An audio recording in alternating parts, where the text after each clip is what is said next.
देखो मैंने आपसे बोला था कि रॉकेट इज एक्सेलरेटिंग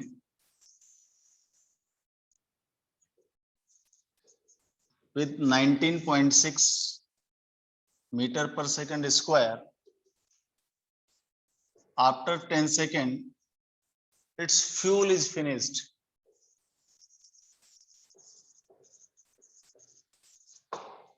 ठीक है, इतनी सी इंफॉर्मेशन हमारे पास क्वेश्चन में है। एक रॉकेट था, उसको हमने छोड़ा और 19.6 मीटर पर सेकंड स्क्वायर से एक्सेलरेट हो रहा था। अब आपको पता है जब कोई चीज एक्सेलरेट करते हैं इसका मतलब उसका इनिशियल वेलोसिटी क्या लेते हैं अपन, जीरो इनिशियल वेलोसिटी से वो एक्सेलरेट हुआ 19.6 मीटर पर सेकंड स्क्वायर से। हमें दूसरी इंफॉर्मेशन दी कि after 10 second it's fuel is finished. अब थोड़ा सा यहाँ पर सोचने की बात है कि जैसे ही मान लो, चलो दूसरे रॉकेट को छोड़ो, हम हमारा जो दीपावली पर रॉकेट चलाते हैं उसी को देखो कि यहाँ से जैसे रॉकेट एकदम एक्सेलरेट होता है, बहुत तेजी से जाता है, आपने देखा होगा। जब तक तेजी से जाता है जब तक उसके अंदर बारूद रहता है, जैसे ही बारूद फटता है तो आप सोच सकते हो बारूद फटने के बाद तुरंत वो नीचे नहीं आता है।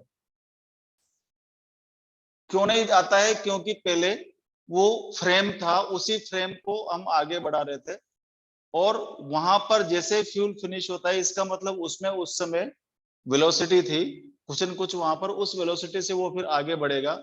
यहाँ से यहाँ तक जो एक्सेलरेशन काम कर रहा था वो 19.6 मीटर पर सेकंड स्क्वायर रॉकेट के इंजन का एक्सेलरेशन काम कर रहा था। जैसे फ्यूल फिनिश होगा, इंजन बंद होगा, अब रॉकेट का एक्सेलरेशन हम यहाँ पर क्या कर देंगे, नेग्लिजिबल कर देंगे। और यहाँ से अब जब ऊपर जाएगा तो अब जो एक्सेलरेशन काम करेगा वो अर्थ का एक्सेलरेशन काम करेगा। तो यहाँ से यहाँ तक एक्सेलरेट होकर क्या है, यहाँ से यहाँ तक डीएक्सेलरेट हुआ, क्योंकि अर्थ का जो एक्सेलरेशन है टुवर्ड्स अर्थ होता है, तो ऊपर जाते हैं नेगेटिव एक्सेलरेशन लेते हैं, यहाँ जाकर के उसकी वेलोसिटी जीरो हो गई और फिर यहाँ से रॉकेट गिर करके वापस यहाँ आकर के टकराएगा। तो मैंने आपको पूछा था कि इसकी जर्नी को आप डिस्क्राइब कीजिए। देखो जरा ध्यान से, जर्नी डिस्क्राइब करने का मतलब है आपको चार चीजें बतानी है कि उसका एयर टाइम क्या है, दूसरी बात आपको बतानी थी उसने टोटल कितना डिस्टेंस मूव किया, टोटल डिस्टेंस ट्रेवल्ड, और तीसरी बात मैंने पूछी थी कि velocity to strike the ground, velocity to strike. This question was given to you in previous lecture. इसको अपन सोल्व करते हैं, ध्यान से देखो जरा।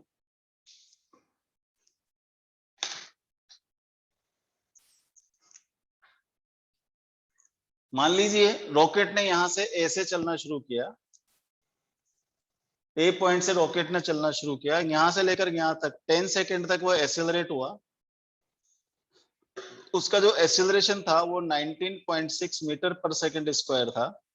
यहाँ पर उसका फ्यूल फिनिश्ड हो गया, मान लो बी पर फ्यूल फिनिश हो गया। उसके बाद रॉकेट और ऊपर जाएगा, लेकिन अब जो एक्सेलरेशन वर्क करेगा वो -g, कहीं आकर के सी पर उसकी वेलोसिटी जीरो हो गई। वेलोसिटी जीरो होने के बाद वो यहाँ से फ्रीली फॉल होगा और फ्रीली फॉल होकर के फिर वापस वो ए पॉइंट आएगा। इस जर्नी को हमें डिस्क्राइब करना है। तो ऐसा क्वेश्चन मैंने पहले भी बताया था, लगभग वैसा ही, आप अगर ध्यान से देखें इसको तो।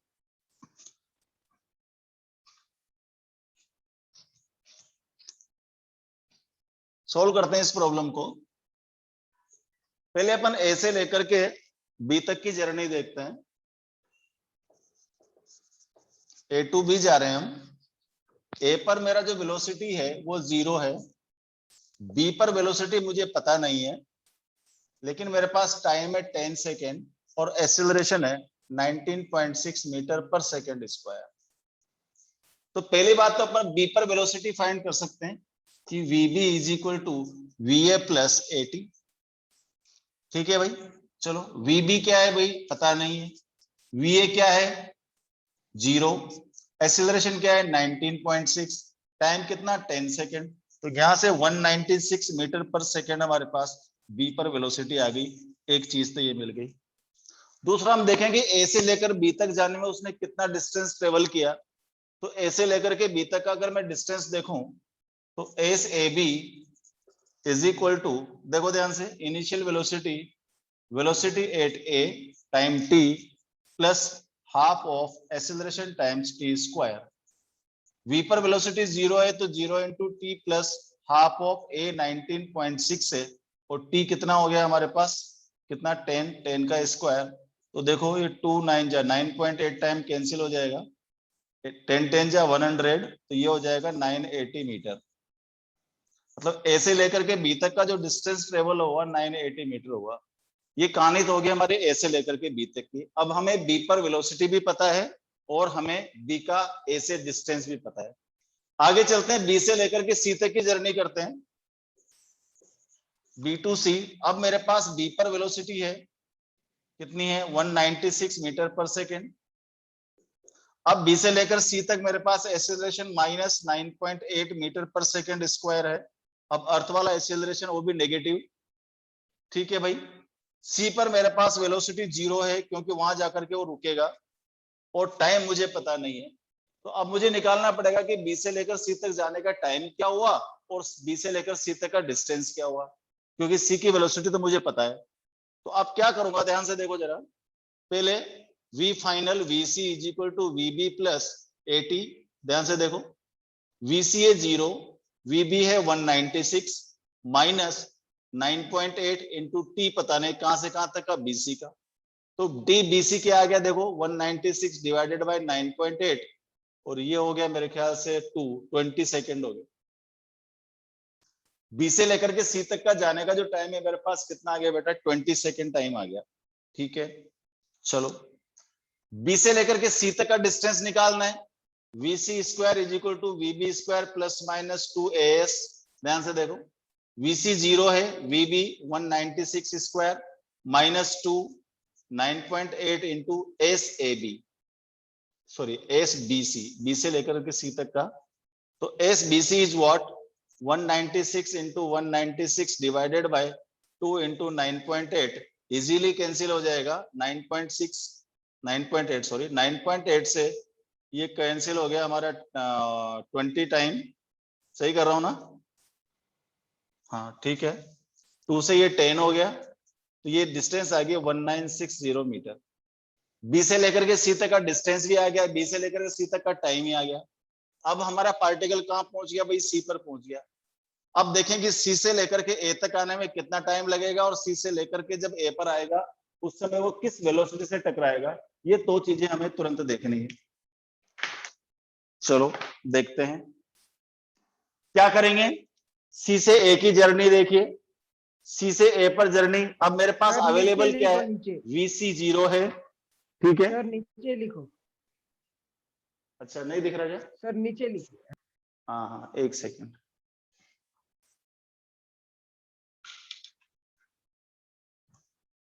सी से ए तक की जर्नी में वीसी मेरे पास 0 है, ठीक है भाई, और वीए मुझे पता नहीं है, लेकिन यहां से लेकर सी से लेकर के ए तक की हाइट मुझे पता लग गई। देखो कि S C A is equal to S C B plus S B A, ये मेरे पास पता है। ये कितना था, एस सी बी कितना आया था मेरे पास 1960 प्लस एस बी ए भी मैंने निकाला था 980। देखो कितना हो गया ये 0 8 और 6 4 1 9 10 9 2 2940 मीटर एस सी ए आ गया, ठीक है। तो अब मुझे सिंपल सी चीज है, मुझे क्या निकालना है, दो चीजें निकालना है, एक मुझे टाइम निकालना है और दूसरा वेलोसिटी स्ट्राइक द ग्राउंड। पहले बात करते हैं टीसीए फाइंड करने की। टीसीए फाइंड कैसे करेंगे, SCA is equal to UC into T plus half of A T square. ध्यान से देखो एसीए मेरे पास 2940 है, यूसी 0 है, हाफ ऑफ ए क्या आएगा positive 9.8 into T square and this gives me T square is equal to 2 into 2940 divided by 9.8। यहां से आप इसका स्क्वायर रूट निकाल करके और टाइम निकाल लीजिए, ये टाइम सी से लेकर के ए तक का आ गया, ठीक है। किसने निकाला क्या टाइम, टीसीए क्या आया था, velocity to strike the ground VC square is equal to sorry V A square is equal to VC square plus 2as, ये 0 है, तो V A is equal to root of 2 A 9.8 और S कितना है total 2940। इसको solve कर देंगे तो यहां से मेरे पास ए पर velocity to strike the ground है। दोनों आंसर बताइए क्या आना चाहिए। टीका बोलो और वीए बोलो, फिर अपन ऐड कर देंगे सबको।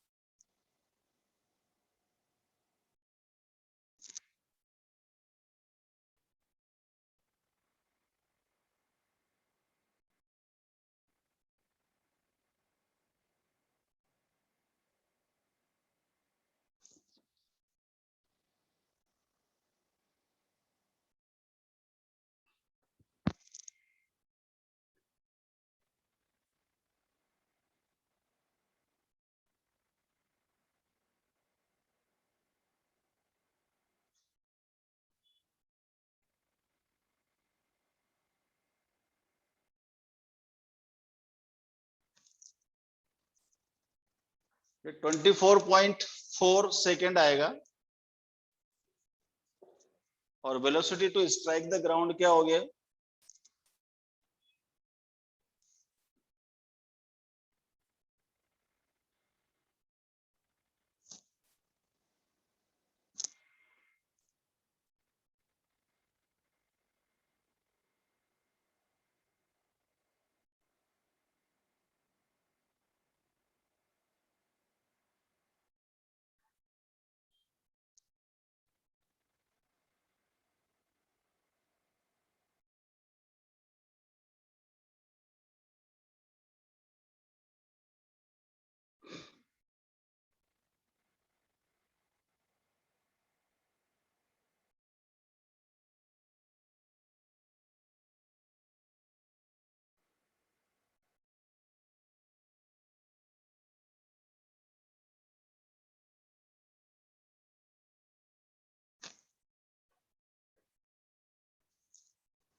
Sir 240 approx. हाँ, 240 के आसपास आ जाएगा ये मीटर पर सेकेंड। अब हमारे एक आंसर तो डायरेक्ट मिल गया, ये तो velocity to strike the ground हो गया। वेलोसिटी टू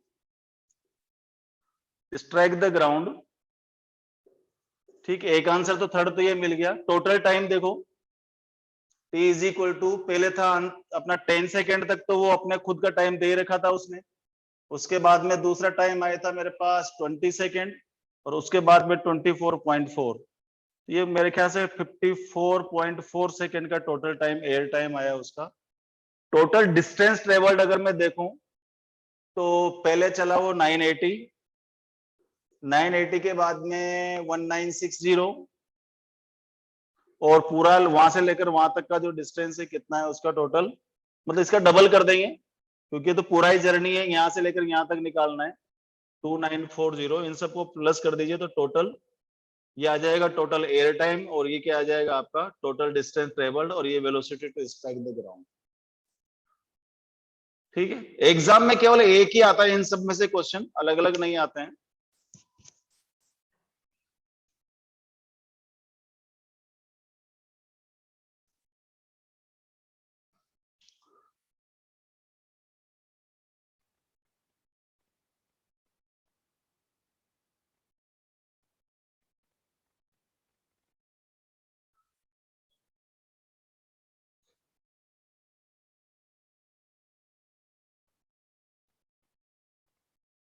इस तरह से आपको पूरी जर्नी इस तरह से आपको डिसाइड करनी होती है। अच्छा, एक और बात है, इस क्वेश्चन को एक और तरीके से अपन कर सकते हैं। ये एक बेसिक तरीका है, मैनुअल तरीका आप इसको मान लो। आप चाहते थे इसको चेंजिंग ऑफ एक्सिस से भी कर सकते थे। मैं अगला जो सवाल बता रहा हूं आपको चेंजिंग ऑफ एक्सिस का समझा रहा हूं। देखो एक्सिस चेंज करके क्वेश्चंस कैसे किए जाते हैं। एक क्वेश्चन लिखिए,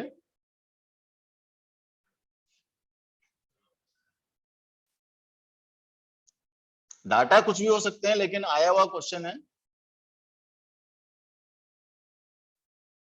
उसी से अपन चेंजिंग ऑफ एक्सिस सीखते हैं। चेंजिंग ऑफ एक्सिस अपने बहुत सारा काम आएगा जब आप प्रोजेक्टाइल मोशन सीखोगे, यहां पर भी काम आएगा। देखो,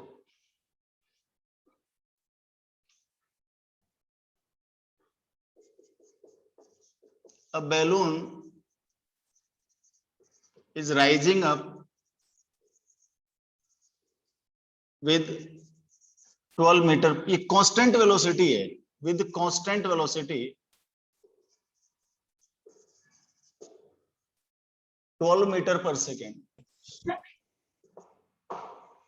कांस्टेंट वेलोसिटी से जा रहा है, इसका मतलब है कि वहां पर अर्थ का जो एक्सेलरेशन है वो नेग्लिजिबल कर रखा है अपन ने। नेग्लिजिबल होता नहीं है, लेकिन ये मान रहे हैं कि उसको ओवरकम करने के बाद में वो इस पर्टिकुलर कांस्टेंट स्पीड से वापस ऊपर जा रहा है।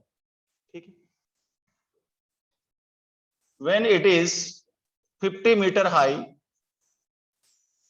from ground, a stone is dropped from it.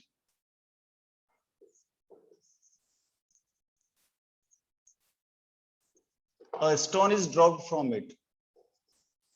How long a stone will take to reach ground?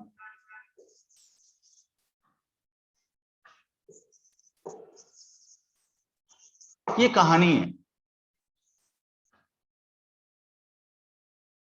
अब इसको अगर हम ट्रेडिशनल मेथड से करेंगे तो थोड़ा सा डिफिकल्ट होगा, डिफिकल्ट तो नहीं होगा, but it will take a lot of time. जैसे अपने पिछला वाला changing of axis, changing of axis, हाँ चेंजिंग ऑफ एक्सिस से करेंगे इसको। ध्यान से देखो, ये बैलून राइजिंग अप था 12 मीटर पर सेकेंड से, जैसा कि मैंने बताया कांस्टेंट स्पीड से ऊपर जा रहा था। और जब ये अर्थ है, और जब अर्थ ये 50 मीटर पर था, उस समय यहां से एक स्टोन को गिराया। अब प्रश्न ये उठता है कि क्या इसमें से जब स्टोन को गिराया जाएगा उस समय वहां से 50 मीटर से नीचे आएगा? नहीं, क्योंकि जो बैलून है वो खुद अपने आप में एक फ्रेम ऑफ रेफरेंस है, और उस फ्रेम ऑफ रेफरेंस के अंदर, उस फ्रेम के अंदर ही स्टोन था। And the velocity of stone at when it was it left the balloon, it was moving with the balloon vertically upward. किसी भी फ्रेम में से जब कोई चीज गिरती है तो कुछ टाइम तक वो उसी फ्रेम के साथ चलती है। जैसे ट्रेन में से कोई गिर जाता है तो ट्रेन की वेलोसिटी के साथ में थोड़ा चलता है, लेकिन बाद में जैसे वो फ्रिक्शन के कारण रुक जाता है, या तो अंदर चला जाता है, अगर क्या उसको पकड़ के कोई खींच लेता है। ठीक है ना? इसी तरह से जब कोई भी चीज ऊपर जा रही है, इसका मतलब उसके अंदर की सारी चीजें उसके साथ ऊपर जा रही है। ठीक है भाई, तो अगर इसको मैं क्वेश्चन को सोल्व करूं तो दो तरीके हुए कि या तो मैं बोलूं कि भाई स्टोन की वेलोसिटी ऊपर जाकर कहां पर जीरो हुई, और जीरो होने के बाद में फिर ये जीरो से गिरा और यहां से यहां तक उसको कितना टाइम लगा। तो एक तरीका तो आता पहले यहां से लेकर यहां तक जाने का टाइम निकालूं, फिर यहां से लेकर यहां तक का टाइम निकालूं, मैं दोनों को प्लस कर दूं, प्लस कर दूंगा तो फिर क्या हो जाएगा, इसकी आ जाएगी, जो कि अपने ट्रेडिशनल मेथड है। दूसरा तरीका है इसका चेंजिंग ऑफ एक्सिस। मैंने आपको बताया था कि अगर ये मैं एक्सिस को, अभी मैं जिसकी प्रेजेंट सिचुएशन है, यहां से एक्सिस मान लो ये एक्स एक्सिस, ये वाई एक्सिस, ये वाई डैश हो गया, ये एक्स डैश हो गया, तो फिर अब जो हमें साइन कन्वेंशन लेना है वो थोड़ा चेंज हो जाएगा। साइन कन्वेंशन कैसे चेंज हो जाएगा कि अब ऊपर की जो सारी चीजें हैं वो अपन प्लस लेंगे, नीचे की सारी चीजें माइनस लेंगे, इधर वाली सारी चीजें प्लस, इधर वाली चीजें माइनस। ये अपना ज्योमेट्रिकल जो कोऑर्डिनेट एक्सिस होता है उसके अकॉर्डिंग। अगर मैं इससे प्लान करूं तो अब देखो, क्योंकि ऊपर जा रहा है स्टोन किस वेलोसिटी से, 12 मीटर पर सेकेंड से, तो यू तो हो गया 12 मीटर पर सेकेंड। ठीक है भाई, डिस्टेंस किधर है, नीचे, इसका मतलब h इज इक्वल टू कितना हो गया, 50 मीटर। करेक्ट है। ठीक, तो हम जो इक्वेशन था जो हमारा h is equal to UT plus half of GT square, ये कब था, जब कोई चीज ऊपर से नीचे गिर रही है, नीचे से ऊपर जा रही है, और जो फ्रेम है वो कौन सा फ्रेम ले रखा था, अपने ग्राउंड फ्रेम ले रखा था, ग्राउंड से हम कर रहे थे। लेकिन चूंकि अब जो हमारा रेफरेंस पॉइंट है वो रेफरेंस एक्सिस, रेफरेंस पॉइंट अब यहां पर है, तो इसका मतलब अब चीजें चेंज हो जाएगी। तो ये जो इक्वेशन है चेंज ऑफ एक्सिस में, चेंजिंग ऑफ एक्सिस में, अब ये हो जाएगा minus H is equal to UT minus half of GT square. तुरंत इसमें अपन पुट करेंगे और हमारा आंसर आ जाएगा। तो जब भी कोई चीज अगर ऊपर जा रही है, ऊपर जाकर के लौट करके आ रही है, तो उन सारे सभी केसेस में आप ये मेथड लगा सकते हो, चेंजिंग ऑफ एक्सिस। आपके प्रॉब्लम्स इजीली सोल्व हो जाएंगे। एक छोटी सी क्वाड्रेटिक इक्वेशन बनेगी, क्वाड्रेटिक इक्वेशन को अपन सोल्व करेंगे और हमारा काम हो जाएगा। जैसे एज कितना है, -50 हो गया, यू कितना है 12, टी पता नहीं है, हाफ ऑफ G10 ले लो और ये हो गया टी स्क्वायर। देखो टी में एक क्वाड्रेटिक इक्वेशन बन रही है, इस क्वाड्रेटिक इक्वेशन को अपन सोल्व कर देंगे धराचार्य मेथड से और हमारा आंसर आ जाएगा। तो क्या बनेगा, ये हो गया मेरे ख्याल से 5t square minus 12t minus 50 is equal to 0। आज हमारे मैथमेटिक्स स्पेशलिस्ट, आज सोनक नहीं है शायद, सिद्धि बताएगी। सिद्धि इसका वो बन रहा है क्या बेटा? सिद्धि है क्या? शायद सिद्धि भी नहीं है। कौन है? कृष्णा आ गया आज, कृष्णा बताएगा।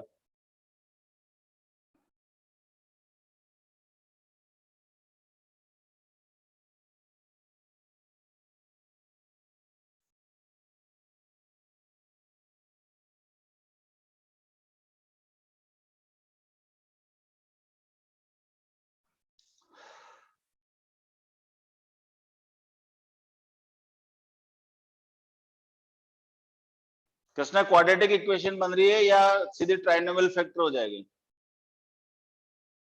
ट्राइनोमियल फैक्टर हो सकते हैं या क्वाड्रेटिक से होगा?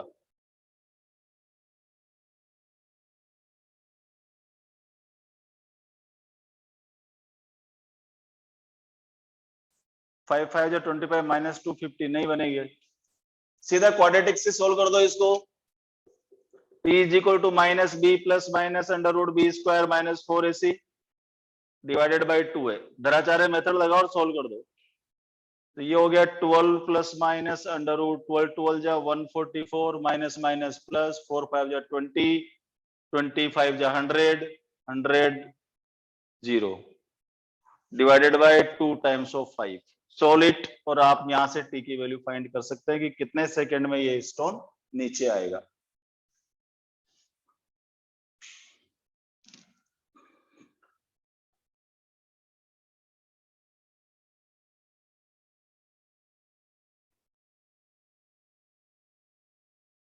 ओके कोई बात नहीं कृष्णा, कोई बात नहीं। वैसे आपने पढ़ भी रखा है, इसका काफी काइनेमेटिक्स पहले से पढ़ी हुई है, इसलिए से कोई टेंशन की बात नहीं।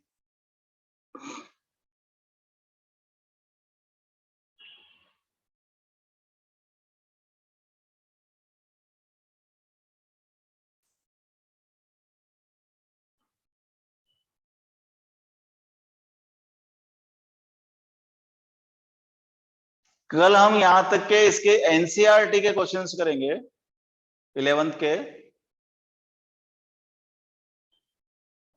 अरे यार ये लाइट बड़ी प्रॉब्लम करती है यहाँ पर।